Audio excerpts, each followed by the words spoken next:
ನಮ್ಮಮ್ಮ ನಮ್ಮಮ್ಮ. ಅಯ್ಯೋ ನಿಮ್ಮಮ್ಮನು ನಮ್ಮಮ್ಮನೇ ಕಣೆ. ನೋಡ್ವೆ ನಮ್ಮಮ್ಮ ನಿಮ್ಮಮ್ಮಗೂ ಚಾನ್ಸೇ ಇಲ್ಲ. ಅಯ್ಯೋ ಅದಾಗ ಇಬ್ರು ಒಂದೇನೆ. ಅಮ್ಮನ ಕೈಗೆ ಫೋನ್ ಕೊಡು. ಏನು ಬೇಕಾಗಿಲ್ಲ, ಇಡ ಫೋನು. ಅನು ಪ್ಲೀಸ್ ಅಮ್ಮಂಗೆ ಫೋನ್ ಕೊಡು.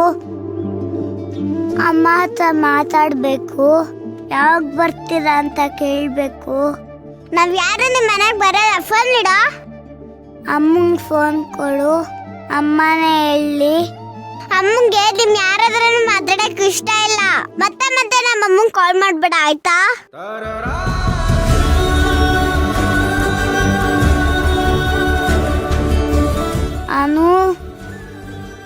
ಅನು ಮಾತಾಡೆ. ತೇಜು, ಯಾರ ಜೊತೆ ಮಾತಾಡ್ತಾ ಇದೀಯಾ? ಯಾರಿಗೆ ಕಾಲ್ ಮಾಡಿದ್ಯಾ ಅಂದೆ? ಅದು ಪಪ್ಪ ಸಾರಿ ಪಪ್ಪ. ಅಮ್ಮಂಗೆ ಕಾಲ್ ಮಾಡಿದ್ದೆ. ಹೇಳಿದ್ದೆ ತಾನೆ ಕಾಲ್ ಮಾಡ್ಬೇಡ ಅಂತ. ಯಾಕೋ ಮಾಡ್ದೆ?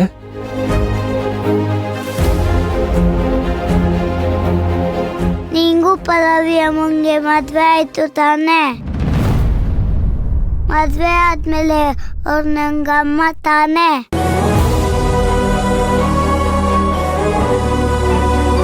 ಪ್ಲೀಸ್ ಪಪ್ಪ, ಅನು ಅಮ್ಮಂಗ್ ಮನೆಗೆ ಕರ್ಕೊಂಡ್ ಬರೋಣ.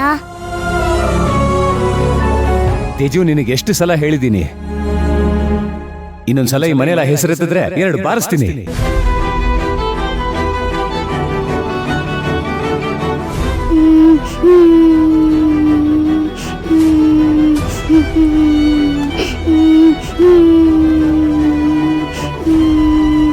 ಅಮ್ಮನ್ ಮಡಿಲಲ್ಲಿ ಆಟ ಆಡೋ ವಯಸ್ಸು ಕಣಪ್ಪ ಒಂದು. ಅಮ್ಮ ಬರ್ತಾಳೆ, ಕೈ ತುತ್ತು ತಿನ್ನಿಸ್ತಾಳೆ ಅಂತ ಅದೆಷ್ಟು ಆಸೆ ಇಟ್ಕೊಂಡಿದ್ನೋ ಏನೋ.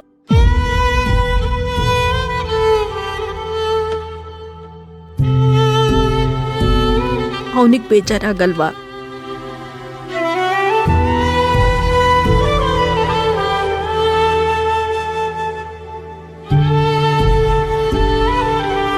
ಇವನಿಗೆ ಬೇಜಾರಾಗಿದೆ ಅಂತ ನಾನು ಹೋಗಿ ಕಾಲು ಹಿಡಿಲಮ್ಮ. ತಾಯಿತನ ಅನ್ನೋದು ಅವ್ರಿಗೂ ಇರಬೇಕು. ಹಾಳಾದವಳು ಈ ಮಗುಗೆ ಆಸೆ ತೋರಿಸಿ ಮೋಸ ಮಾಡ್ಬಿಟ್ಲು. ಹೀಗೆಲ್ಲ ಮಾಡ್ತಾಳೆ ಅಂತ ಗೊತ್ತಿದ್ದಿದ್ರೆ ಹತ್ರನೇ ಸೇರಿಸ್ತಾ ಇರ್ಲಿಲ್ಲ. ಬೇಡಮ್ಮ, ಇನ್ಯಾವತ್ತೂ ಈ ಮನೇಲಿ ಆ ಹೆಸರೆತ್ತು ಬಿಡಿ. ತೇಜು, ಫೋನ್ ಕೊಡು.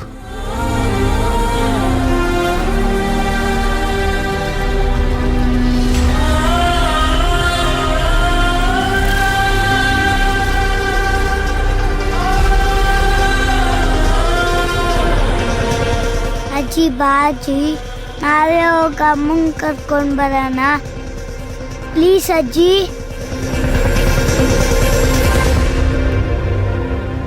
ಅದ್ಯಾವ ಜನ್ಮದ ಪಾಪ ಮಾಡಿದ್ವೋ ಏನೋ, ಹೋಗಿ ಹೋಗಿ ಇಂಥ ಸಂಬಂಧಕ್ಕೆ ಗಂಟು ಹಾಕ್ಬಿಟ್ಟ ದೇವ್ರು.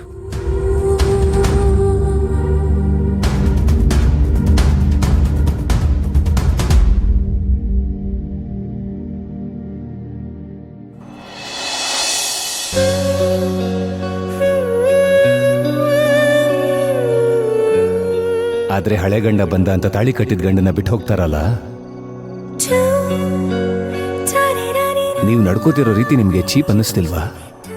ನಾನು ವಿಷಯಗಳನ್ನ ಬಾಯ್ ಬಿಟ್ಟು ಹೇಳಿದ ತಕ್ಷಣ ನಾನು ಚೀಪ್ ಆಗ್ಬಿಟ್ಟೆ ಅಲ್ವಾ?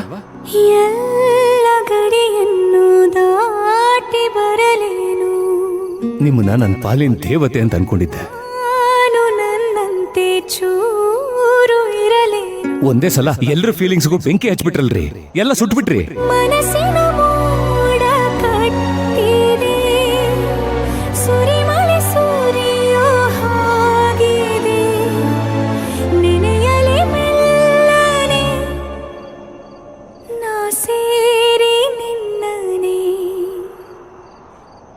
ಪಲ್ಲವಿ,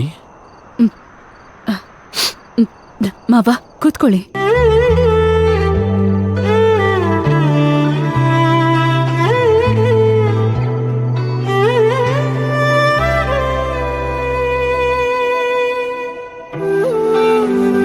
ಜೀವನದಲ್ಲಿ ಇನ್ಮುಂದಾದ್ರೂ ನಿನ್ ಕಣ್ಣಲ್ಲಿ ಕಣ್ಣೀರ್ ನೋಡಬಾರ್ದು ಅನ್ಕೊಂಡೆ, ಆದ್ರೆ ಇರ್ಲಿ ಬಿಡಿ ಮಾವ. ನಾನವತ್ತು ನಿನಗೆ ಆ ಮದುವೆ ಮಾಡ್ದೇನೆ ಹೋಗಿದ್ದಿದ್ರೆ, ಆ ವ್ಯಕ್ತಿ ನಿನ್ ಬದುಕಲ್ಲಿ ಬರಕ್ ಬಿಡ್ದೇನೆ ಹೋಗಿದ್ದಿದ್ರೆ, ಹಣೆ ಬರಹ ಬದಲಾಯಿಸೋ ಶಕ್ತಿ ಯಾರಿಗೂ ಇಲ್ಲ ಮಾವ. ತುಂಬಾ ಯೋಚನೆ ಮಾಡ್ಬೇಡಮ್ಮ, ಎಲ್ಲ ಸರಿ ಹೋಗುತ್ತೆ.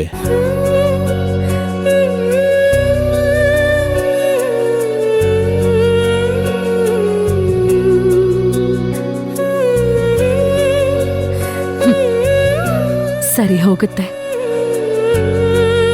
ಹೌದಮ್ಮ, ಒಂದ್ಸಲ ವಿಕ್ರಾಂತ ಭೇಟಿ ಮಾಡಿ ಮನಸ್ಸು ಬಿಚ್ಚಿ ಮಾತಾಡು. ಮನ್ಸ್ ಬಿಚ್ಚ?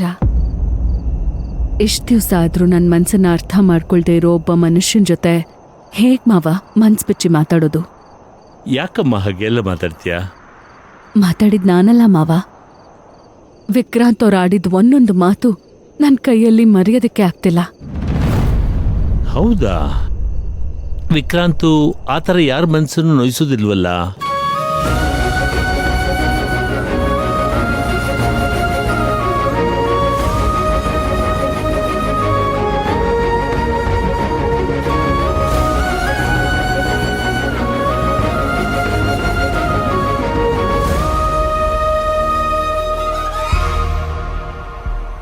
ಬರೀ ನೋವು ಕೊಡ್ಲಿಲ್ಲ, ನಂಬಿಕೆನೆ ಮುರಿದು ಬಿಟ್ರು. ನಾನ್ ಪ್ರೀತಿಸಿದ ಹುಡ್ಗ ಇವ್ರೇನ ಅಂತ ನನ್ ಮೇಲೆ ನನಗೆ ಅಸಹ್ಯ ಹುಟ್ಟೋ ಹಾಗೆ ಮಾಡಿದ್ರು.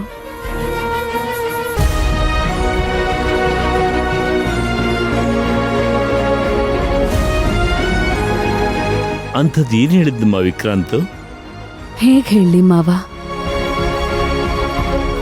ನಿನ್ ಹಳೆ ಗಂಡ ಬಂದ ಅಂತ ಮಧ್ಯದಲ್ಲಿ ನನ್ನನ್ನು ಕೈ ಬಿಟ್ಬಿಟ್ಯಾ ಅಂತ ಕೇಳಿದ್ರು. ವಿಕ್ರಾಂತ್ ಮನ್ಸಲ್ಲಿ ಇಷ್ಟೊಂದು ವಿಷ ಇಟ್ಕೊಂಡಿದ್ದಾರೆ ಅಂತ ನಾನು ಅನ್ಕೊಂಡೇ ಇರ್ಲಿಲ್ಲ.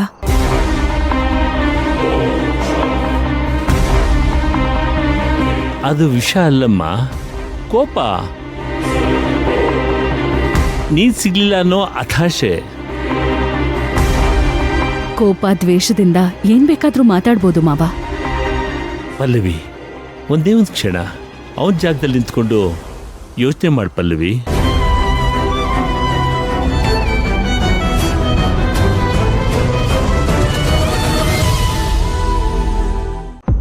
ಪ್ರತಿ ಮನುಷ್ಯನಲ್ಲೂ ನಾನು ನನ್ನದು ಅನ್ನೋ ಭಾವನೆ ಇರುತ್ತೆ. ಅದರಲ್ಲೂ ತಾಳಿ ಕಟ್ಟಿದ ಮೇಲೆ ಅಂತೂ ಅದು ನನ್ನ ವಸ್ತು ಅನ್ನೋ ಪ್ರೀತಿ ದಿನೇ ದಿನೇ ಜಾಸ್ತಿ ಆಗುತ್ತಮ್ಮ.